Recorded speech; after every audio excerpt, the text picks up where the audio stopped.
நீங்கள் உங்களுடைய தனிமையிலும் கூட, உங்கள் வேலை ஆஃபீஸில் செய்கிற இடங்களில் கூட நீங்கள் தனிமையில் உண்மை உள்ளவர்களாக இருப்பீர்களானால், ஓனர் பார்க்குறாரு, சிசிடிவி கேமரா பார்க்குதுன்னு வேலை பார்க்காதீங்க. நான் கர்த்தருக்கு பயந்து வேலை பார்க்கிறவன்ற அந்த உணர்வோடு, இது கர்த்தர் எனக்கு இந்த பூமியில் கொடுத்த பணி என்ற அந்த உணர்வோடு கூட நாம் பயத்துடனும் பக்தியுடனும் நல்ல இருதயத்துடனும் பணியாற்றும் பொழுது நிச்சயமாய் உயர்த்தப்படுவோம். நம் வாழ்க்கை மாறும்.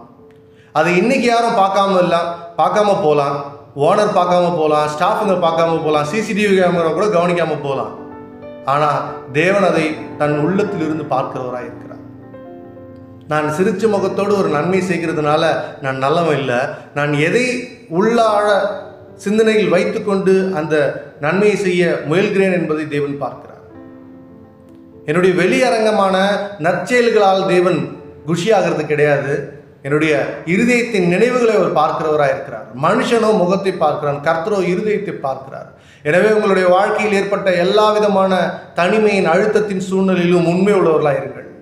கிறிஸ்துவர்கள் என்றாலே தங்கள் பணி செய்யக்கூடிய இடங்களிலும் தங்களுக்கு கொடுக்கப்பட்ட வேலையின் மத்தியிலும் அவர்கள் உண்மை உள்ளவர்களாக இருப்பார்கள் என்ற அந்த சாட்சிக்குரிய வாழ்க்கையை நாம் வாழ்ந்து காட்டும் பொழுது இந்த பூமி முழுவதிலும் உள்ள எல்லா ஜாதிகளும் கர்த்தரே மெய்யான தேவன் என்பதை அறிந்து கொள்வார்கள். நாம் நிச்சயமாய் உயர்த்தப்படுவோம்.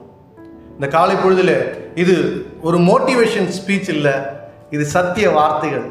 இந்த உலகத்தால் கொடுக்க முடியாத சமாதான வார்த்தைகள், இந்த உலகத்தால் கொடுக்க முடியாத ஜெயமுள்ள வார்த்தைகள், இதெல்லாம் ஆண்டவராக இயேசு கிறிஸ்து மனிதனை நமக்காய் வாழ்ந்து காண்பித்த வார்த்தைகள்.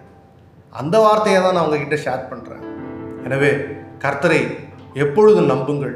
கர்த்தர் எப்பொழுதும் நம் உயர்வுக்காக எல்லாவற்றையும் ஆயத்தம் செய்து கொண்டிருக்கிறார். எனவே சூழ்நிலையில கண்டு சோர்ந்து விடாதீர்கள். கனவுக்கு பிறகு பேலஸ் இல்லை, கனவுக்கு பிறகு சோதனைகள். சோதனைகள் வரும்போது தனித்து விடப்பட்டவர்களாக இல்லை, இந்த சோதனைகள் மத்தியில் நான் தேவனுக்கு உண்மை உள்ளவனாய் இருக்கிறேன் என்பதை வெளிக்காட்டும் பொழுது தேவன் அதை உற்று பார்க்கிறார். சோர்ந்து விடாதீர்கள். நம் தேவன் உலகத்தை ஜெயித்தவர், மரணத்தை ஜெயித்தவர்.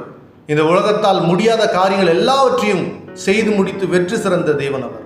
அவரை நம்புகிற, அவரை விசுவசிக்கிற, அவரை பின்பற்றுகிற நமக்கு ஒரு நாளும் குறைவில்லை.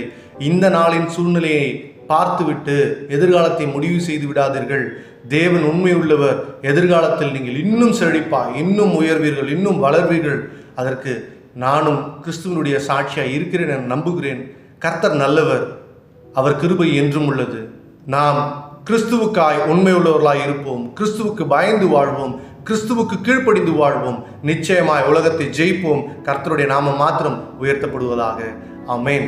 God bless you. Have a good day.